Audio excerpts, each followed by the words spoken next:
Welcome to my YouTube channel. Today we are going to discuss the chapter from the diary of Anne Frank. ये एक autobiographical account है जिसको Anne Frank ने लिखा है अपनी डायरी में। उनके 13 बर्थडे पे उनके फादर ने उनको एक डायरी दी थी जिसका नाम उन्होंने रखा था किटी। वो एक जूइश गर्ल थी, तो इस वजह से वर्ल्ड वॉर 2 के समय नाजीज़ को अवॉइड करने के लिए वो हाइड कर रही थी और 2 साल उन्होंने इस हाइड में निकाले हैं। तो वो अपना डिप्रेशन और अपने सारी चीज़ें इस डायरी में नोट करती हैं और उनकी काफ़ी कम एज में डेथ हो गई थी, जैसा कि आप अपने स्क्रीन पर इनका बायो देख पा रहे होंगे। तो उनके जाने के बाद उनके फादर ने इस डायरी को पब्लिश करवाया as a novel and then this became a very popular novel as we know it today. So वो ये बताती हैं कि उन्हें बहुत अजीब लग रहा है ये चीज़ लिखना फर्स्ट टाइम, क्योंकि ये चीज़ वो पहली बार कर रही हैं। और दूसरी चीज़ ये कि उनको लगता है कि फ्यूचर में कोई एक यंग गर्ल की डायरी क्यों पढ़ेगा, क्योंकि उनके जो पास्ट के एक्सपीरियंसेस हैं वो किसी के काम नहीं आएंगे।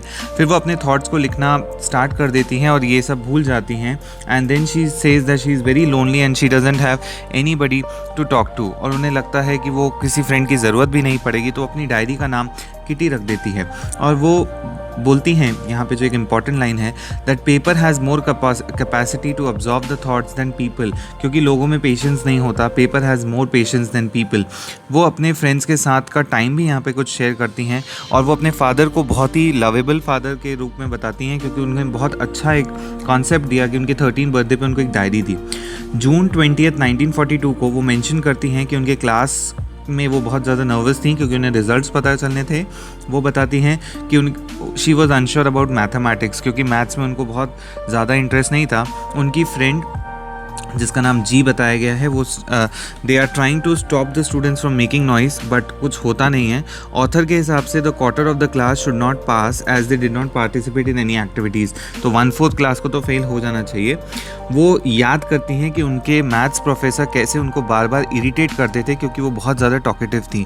जब वो बहुत ज़्यादा बातें करती थी तो टीचर बार बार उनको पनिशमेंट देते थे, और एक पनिशमेंट के तौर पे उनको फर्स्ट पनिशमेंट मिली थी कि उन्हें एक ऐसे लिखना था चैटर बॉक्स के ऊपर, जो कि ऑथर को काफ़ी वियर्ड लगता है। उसको लगता है कि ये जो टॉपिक है उसके बारे में क्या लिखा जाए, और वो कॉन्क्रीट आर्ग्यूमेंट्स लिखना चाहती है अपने टॉकिंग के बारे में। वो ये लिखती हैं कि वो अपने आप को बेटर करेंगी और वो अपनी बातों को बंद नहीं कर सकती, मतलब she can not eliminate her talking completely. Professor को काफ़ी अम्यूजिंग लगता है और फिर वो उनको दूसरा टॉपिक देते हैं, बट इसके बाद भी वो अपने नेचर को नहीं बदल पाती। टॉपिक मिलता है N incorrigible chatter box. Incorrigible मतलब जो अपने आप को रोक ही ना पाए।